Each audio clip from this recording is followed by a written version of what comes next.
बढ़ते हुए कानपुर से इस वक्त की बहुत बड़ी खबर आ रही है। कानपुर एनकाउंटर में बड़ा खुलासा, विकास दुबे के साथी दया शंकर ने किया है बड़ा खुलासा। दया शंकर का यह कहना है कि पुलिस वालों ने ही मुखबिरी की थी, पहले ही मिल गई थी दबिश की खबर। यह दया शंकर अग्निहोत्री ने बोला है। नौकर की बंदूक से विकास ने चलाई गोली। यह भी दया शंकर ने कहा कि विकास की पत्नी से भी आगे हालांकि पूछताछ पुलिस करेगी। जितनी भी चीजें दया शंकर अग्निहोत्री ने कही हैं, नौकर की बंदूक से विकास ने गोली चलाई। नौकर का मतलब यह है कि दया शंकर अपनी ही तरफ इशारा कर रहा है, क्योंकि विकास दुबे के घर पर काम करने वाली एक नौकरानी उसी का पति है दया शंकर अग्निहोत्री। इसी के हाथ में बंदूक थी। जब पुलिस वालों ने चारों तरफ से विकास दुबे के इस घर को घेरा, उसके बाद दया शंकर की बंदूक छीनी विकास दुबे ने और उसके बाद पुलिस पर हमला कर दिया। विकास दुबे को दबिश की खबर पहले ही मिल गई थी पुलिस वालों के जरिए। नौकर के बंदूक से विकास ने गोली चलाई। पुलिस ने ही मुखबिरी करके बता दिया था कि दबिश देने के लिए पुलिस वाले बड़ी टीम के साथ में आ रहे हैं, जिसमें सीओ होंगे, एसएचओ होंगे और तमाम पुलिस वाले होंगे। शूटआउट के आरोपी विकास दुबे का नौकर गिरफ्तार हुआ है, दया शंकर अग्निहोत्री नाम है। पुलिस की पूछताछ में दया शंकर ने किया है बड़ा खुलासा। आरोपी का कबूलनामा सुनिए।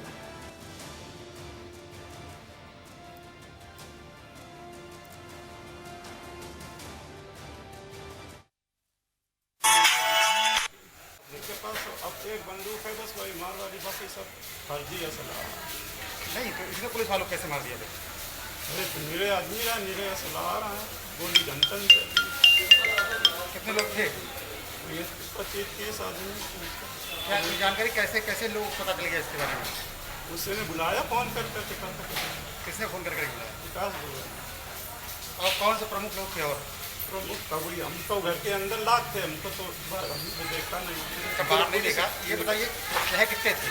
असल है जितने पता नहीं, हम तो घर के अंदर लाग थे। घर के अंदर कितने असलाह थे? घर के अंदर कुछ नहीं था, वो तो सब खत्म हो गए थे, समझे ठीक है। वही लेके निकला। एक कौन सी थी? वो बंदूक की दया शंकर। तुम्हारे नाम थी? तुम्हारी बंदूक से गोली चलाई थी? हाँ। और कौन कौन से लोगों को आमतौर पर बुलाता था वो? घर में एक ही बंदूक। कौन कौन से लोगों को बुलाता था आमतौर पर? नहीं, वो बाहर बुलाता था। गांव के बारे में बगिया है, हाँ। उसके खेत में वही बुलाता था। घर में किसी घर में सिर्फ गांव वाले आते जाते, तो जो फैसला वाले जो जिला पंचायत। कितने बदमाश हैं उसके पास? जो तो हम नहीं बता सकते। फोन करके बुलाया था उसने? हाँ। तो उसको जानकारी कैसे हुई कि पुलिस आने वाली है उसके पास? उसके पास कौन आया था? विकास दुबे पर अभी की बड़ी खबर, इन 5 तस्वीरों के जरिए आप समझें। विकास दुबे की तलाश में ताबड़तोड़ छापेमारी जारी है। शिकंजा कसने की तैयारी तेज है। इससे पहले पुलिस ने कल कानपुर में उसका घर जमींदोज किया। 5 तस्वीरें आप देख पा रहे हैं। गैंगस्टर का घर गिराया गया, उसकी गाड़ियां नेस्तनाबूद की गई, लेकिन विकास दुबे का अभी तक कुछ भी पता नहीं चल पाया है। ट्रैक्टर को चकनाचूर किया गया। चप्पे चप्पे पर अभी भी खाकी मौजूद है। कानपुर देहात से लेकर के कानपुर शहर तक, राजस्थान और मध्य प्रदेश बॉर्डर तक हर जगह विकास दुबे के लिए तलाशी ली जा रही है, छापेमारी की जा रही है। चप्पे चप्पे पर खाकी है। विकास दुबे को पकड़ने के लिए, उसे गिरफ्त में लेने के लिए कई अलग अलग टीमें बनाई गई हैं और बहुत ही खुफिया तरीके से सीक्रेटली ये सारी टीमें अलग अलग जगह काम कर रही हैं। और कई एंगल पर पुलिस वालों को यह कहा गया है कि चाहे दोस्त, रिश्तेदार, साथी, जितने भी लोग मिले, सभी को इन्वेस्टिगेट किया जाए, इंटरोगेशन होना चाहिए।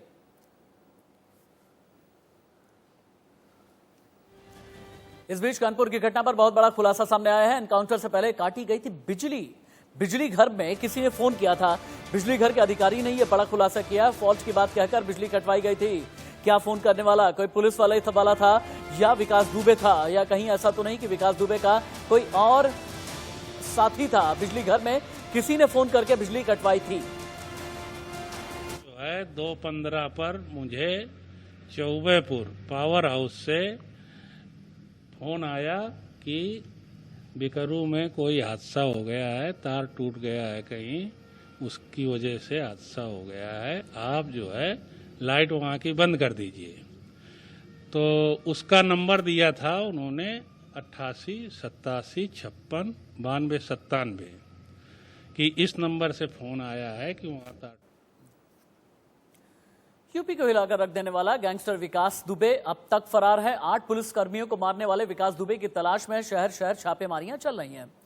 लेकिन जिस तरह से 2 जुलाई की रात को विकास दुबे को पकड़ने गई पुलिस टीम पर अचानक से हमला किया गया, 8 पुलिसकर्मी शहीद हो गए, उसके बाद कई सवाल खड़े हो गए। आखिर कौन विकास दुबे की मदद कर रहा था? किसने पुलिस एक्शन की मुखबिरी की? कानपुर में उस रात, उस काली रात को हुआ क्या, देखिए। यूपी में खाकी का खूनी खेल, अपराध से खाकी का खतरनाक में। अपने ही साथियों पर भारी पड़ी खाकी वर्दी, साथियों को मरवाने का खेल बहुत डर्टी।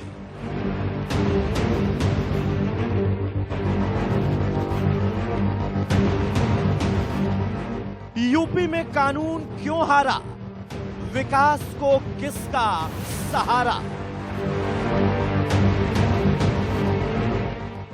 गुरुवार को यूपी के सीने में 8 गोलियां चली। 8 कानून के रक्षकों को एक भक्षक ने अपना शिकार बनाया, वो भी सरेआम घेर कर और भेदिए पुलिस वालों की मदद से। उसके बाद वो कानून का भक्षक आराम से वहां से फरार भी हो गया। अब पुलिस की छापेमारी जारी है। अब उसी जेसीबी से उसका घर तोड़ा जा रहा, जिससे उसने पुलिस वालों को घेर कर मारा। उसी के साथियों को हिरासत में लेकर उसके बारे में पूछताछ हो रही है। वो फरार है। ये उस राज्य में हुआ जहां 2017 से अपराधियों को चुन चुनकर शिकार किया जा रहा है, जहां दावा किया गया था कि एक भी अपराधी को छोड़ेंगे नहीं। तो 3 साल तक इतना शातिर अपराधी आखिर कैसे बचा रहा। हालांकि अब उसे कड़ी से कड़ी सजा देने की बात कही जा रही है। पूरी घटना के लिए जिम्मेदार किसी भी अपराधी को बख्शा नहीं जाएगा। पुलिस के अपने जवानों की शहादत और उनके बलिदान को व्यर्थ नहीं जाने दिया जाएगा। छापेमारी, मोबाइल सर्विलांस, साथियों की धरपकड़, हिरासत, सब एक अपराधी विकास दुबे को पकड़ने की कवायद है। लेकिन आशंका है कि वो नेपाल भाग चुका है। तो साफ है 8 पुलिस वालों के हत्यारे को किसी न किसी का सहारा मिल रहा है। पुलिस वालों की शहादत में एक पुलिस वाले की ही भूमिका सामने आ रही है। आरोप है कि मुखबिरी कर विकास को पुलिस के आने की सूचना दी गई। इसके बाद सत्ता के नशे में चूर विकास के साथियों ने उन पर गोलियां चला दी। ये सरकार और पुलिस की बहुत बड़ी नाकामयाबी है। योगी सरकार को मंथन और चिंतन दोनों की सख्त जरूरत है। Bureau report, India news. चलते हैं खुर्रम निजामी के पास। और खुर्रम ठीक बिकरू गांव से हमारे साथ में जुड़े हुए हैं, जहां पर 2 दिन पहले ही विकास दुबे को पकड़ने गई पुलिस ने जब तबिश दी, 8 पुलिसकर्मी उसमें शहीद हुए थे, गोलीबारी हुई थी। सीधे हम रुक कर लेते हैं खुर्रम का। खुर्रम, अभी तक कितने एंगल पर जांच चल रही है? जितनी टीमें अलग अलग राज्यों में लगाई गई हैं, उन टीमों से जो भी इनपुट आ रहा है, मैं बहुत कॉन्फिडेंशियल तो नहीं जानना चाहूंगा, लेकिन यही समझना चाहूंगा कि क्या विकास दुबे तक पुलिस के हाथ पहुंचते हुए नजर आ रहे हैं या नहीं अभी तक? देखिए राशिद, दावा तो यही है कि हाथ विकास दुबे तक पहुंच गए हैं पुलिस टीम की, लेकिन इसकी कोई कंफर्म, लेकिन ये सिर्फ दावा है। इसको असर तब माना जाएगा जब वाकई विकास दुबे गिरफ्त में आएगा। दूसरी बात यह है कि तमाम पहलू पर जांच हो रही है। पहला पहलू वो कहाँ जा सकता है, मसलन मध्य प्रदेश जा सकता है, राजस्थान जा सकता है, नेपाल जा सकता है। इन सब जगह पर किलाबंदी ये तो बात हो गई कि विकास दुबे कहां पर हो सकता है, विकास दुबे के वेयर अबाउट्स क्या हैं। लेकिन अभी की एक जानकारी ये भी है, ताजा जानकारी ये भी है कि बिजली घर में किसी ने फोन किया और उस रात यानी 2 दिन पहले किसी ने बिजली कटवाई। ये बिजली घर के ही ऑफिशियल्स की तरफ से जानकारी दी गई है। ये फोन क्या किसी पुलिस वाले ने किया, विकास दुबे ने किया, विकास दुबे के साथी ने किया? देखिए, उनके पास फोन आया था रात को तकरीबन 1:45 बजे कि गांव में तार गिर गया, हादसा हो सकता है, काट दिया जाए। जो नंबर था वो अभिषेक यादव को बताया जा रहा है, जो थाने चौबेपुर में पोस्टेड हो सकता है, ये बताया जा रहा है। और यही बात जो मेरी बात हुई छत्रपाल सिंह यहाँ एसएसओ हैं, जो ऑपरेटर है, जिन्होंने बिजली काटी थी रात में बिकरू गांव की, उन्होंने खुद बताया कि उनके पास जो फोन आया था वो अभिषेक यादव नाम के व्यक्ति का था, जिससे पहले आपको रोकना पड़ रहा है, खुर्रम आपको रोकना पड़ रहा है, क्योंकि अभी विकास दुबे की मां कुछ बोल रही हैं। एक बार हम सुनते हैं, क्योंकि विकास दुबे की मां का ये कहना है राजनीति में एंट्री लेना चाहता था, लेकिन आगे बढ़ते बढ़ते कब जुर्म के सहत दलदल में चला गया, ये इससे पहले विकास दुबे की मां ने कहा था। लेकिन अभी वो क्या बोल रही है, एक बार सुनते हैं। ना बहू को जो अपने आप कुछ ना पाते ना पे ले गई है, नापा वापा है, जाना कागज भी ले गई है क्या करके? कागज के वो नहीं ले गई, कागज तो उनके पास जमा कल के यो आ जाओ रहा, और वो मैं थाने में कागज बन थाने वाले रह गए थे। उन्होंने क्या किया जाने वो तो दुआरे रहे, हम कोई बात ही नहीं सुनी, कोई कहती हमसे कुछ नहीं बात बताओ। आपको डर है कि जैसे कानपुर का घर गिराया गया था, ये भी घर गिराया जा सकता है? हाँ, तो जो उमन की बात दूसरी वो उनका था, विकास का बनवाया हुआ था, उनका पैसा लगा था। ये घर किसका है? ये दीप प्रकाश दुबे का। ये बिल्कुल लीगल है? लीगल, ये बहू के नाम है, वो बुआ दे गई भैया, हमारी नन्हे थी, उनके बच्चे नहीं थे, और नंदोई मर गए तो व्यवसाय हुई किसके साथ रहे, तो ये अपने भतीजे के छोटे के साथ में रहने लगी। इसी बहू ने सेवा करी, तो इनके पास नई मकान था, तो ये तब गांव में रहती थी। हाँ, तो जब बच्चे पढ़ने के लिए हुए तो उन्होंने रुपए दिए कि तुम्हारे पास कुछ नहीं, हम तुम्हारी सेवा जीवन भर करना, और जीवन भर करी इन्होंने, मर गई। ताकि पहले ये समझो 8 साल हुई है का मकान करे, तो अपन जिंदा 4-5 साल पहले लेके मकान इन्हें दी गई। विकास दुबे की मां को आप सुन रहे थे, उन्होंने ये बताया कि विकास दुबे की राजनीति से जो क्राइम ग्राफ बढ़ता चला गया राजनीति के बाद, उसमें किन किन घटनाओं में मुख्य भूमिका अदा की है, ये बताते हुए विकास दुबे की मां।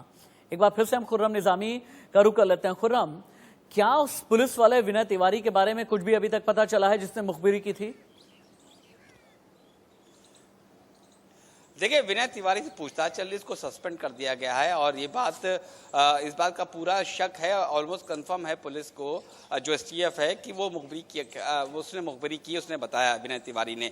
लेकिन यहाँ जब से मैं बिकरू गांव में तमाम कहानियां सुन रहा हूँ, दर परदर चीजें खुल रही हैं, क्योंकि जो सबसे बड़ा सवाल है कि जिस तरह से सीओ को मारा गया है, सटा के गोली मारी गई है, फिर कुल्हाड़ी से उस पर वार किया गया है, तो ये बताता है कि ये बदला लेने वाली है, कि बहुत ज्यादा गुस्से में थे और उसकी हत्या करनी थी। तो ये मालूम ये चल रहा है कि 90 दशक मतलब 92-93 की बात है, जब इसका उदय हो रहा था विकास दुबे का, और तब ये सिपाही हुआ करते थे सीओ साहब, तो इनकी आपस में तकरार हुई थी, और जो सिपाही तत्काल जब उस दौर में जब वो सिपाही थे, तब उन्होंने उसको बहुत हार्शली हैंडल किया था विकास दुबे को। तो ये कहा जा रहा है कि वो गुस्सा अभी तक अंदर दबाए बैठा था, और जब उसे मालूम चला कि उसको लीड सीओ कर रहे हैं, तो उसने घेराबंदी करके मारा। तो एक ये भी मोटिव हो सकती है कि पुराना एक बदला लिया विकास दुबे ने, जो यहाँ बात तमाम बातें। खुर्रम, फिलहाल के लिए बहुत शुक्रिया आपका इस तमाम जानकारी के लिए, इस तमाम अपडेट के लिए। विकास दुबे को ढूंढने के लिए यूपी पुलिस की कई टीम लगाई गई है, यूपी एसटीएफ को भी अलग अलग हिस्सों में बांटा गया है। खुर्रम की एक और रिपोर्ट आप देख लें, उसके बाद हम एक छोटा सा ब्रेक लेंगे। खुर्रम की रिपोर्ट। 3 जुलाई की रात को जब पुलिस दबिश मारने पहुंची बिकरू गांव विकास दुबे को पकड़ने के लिए, तब वहां पर लाइट कट जाती है। पूरा मामला क्या था, इसको जानने के लिए हम मौजूद हैं शिवली पावर हाउस में, जहां से लाइट कटी थी। लेकिन आदेश कहां से आया, किसने फोन किया इनको यहाँ पर जो ऑपरेटर थे कि आप लाइट काट दीजिए, क्यों लाइट काट दीजिए, क्या वजह बताई गई? तो उनसे हम जानने और समझने की कोशिश करेंगे। जो यहाँ का ऑपरेटर है उनसे हम बात करने की कोशिश करेंगे कि आखिर वजह क्या थी, किसने फ़ोन किया, कैसे फ़ोन किया, पूरा करते हैं। और इंडिया न्यूज़ आ चुका है शिवली पावर सेंटर पर। सर, क्या नाम आपका? छत्रपाल जी। आप क्या है यहाँ पर? Operator SSO. सर, 3 जुलाई को जो बिकरू गांव में लाइट कटी थी, वो कितने बजे आपस फ़ोन आया, किसका फ़ोन आया? SSO Tiwari Chaubepur sub station से फ़ोन आया कि बिकरू में तार टूट गया है, आप वहाँ की सप्लाई बंद कर दें, और नंबर बताया 88 87 56 92 97 कि इनके द्वारा जो है ये सूचना दी गई है। ये कौन है, किसका नंबर है? ये थाना चौबेपुर का अभिषेक यादव है। ये वहाँ क्या है अभिषेक यादव? इसके बारे में डिटेल मुझे नहीं पता है। तो उसके बाद आपने क्या किया, लाइट काट दिया? लाइट काट दिया। कितने बजे? 2:15। 2:15 बजे। 2:15 से पहले वहाँ लाइट थी? 2:15 से पहले थी लाइट। तो 2:15 से कब तक लाइट कटी रही? 2:15 से 3 बजे तक लाइट कटी रही, उसके बाद कानपुर से कट गई। कानपुर से कटी? कानपुर से क्यों कट गई, कैसे, क्या वजह थी? अब इसका वजह तो कानपुर बताएगी। तो वहाँ लाइट शुरू कितने बजे हुई? 3:30 बजे दोबारा। 3:30 बजे, मतलब कि 2:30 से 3:30 ऐसे, 2:15 से 3:30 तक की लाइट वहाँ नहीं थी? वहाँ से 3 से 3:30 काटी गई और यहाँ 2:15 से 3। अच्छा, जब आप पर ऐसे कोई फ़ोन आता है और आप लाइन काट देते हैं, क्या वजह क्या बताएगी जिस कारण में कुछ पता किया, क्यों, किसका कारण भाई कारण बताता है कि तार टूट गया है या ट्रांसफार्मर में आग लग गई है या हादसा होने का खतरा है कोई, ऐसे में हमें लाइन पहले फीडर काटना पड़ता है। उसके बाद हम डिटेल लेते हैं ताकि हादसा ना हो जाए कोई। तो डिटेल ली थी आपने? डिटेल इस नंबर से ली थी। क्या बताया गया? No reply. हाँ। तो एसओ साहब के पास फ़ोन आता है और एसओ साहब ये बताते हैं इनको कि एक अभिषेक यादव है थाना चौबेपुर से, एक सिपाही, उसने उनको इन्फॉर्म किया और उन्होंने इनको इन्फॉर्म किया कि तुरंत लाइट काट दीजिए, वहाँ बिजली का तार गिर गया है। जो नियम है वो तो यही है कि जब कोई हादसा होने की आशंका होती है तो पहले लाइट काट दी जाती है ताकि हादसा टाला जा सके, उसके बाद आगे की पड़ताल होती है। वो भी करने की कोशिश की गई लेकिन कोई जवाब नहीं मिला। आगे की जानकारी तभी पता चल पाएगा जब तहकीकात पूरी हो पाएगी। वीडियो जर्नलिस्ट हरिओम के साथ खुर्रम, इंडिया न्यूज़।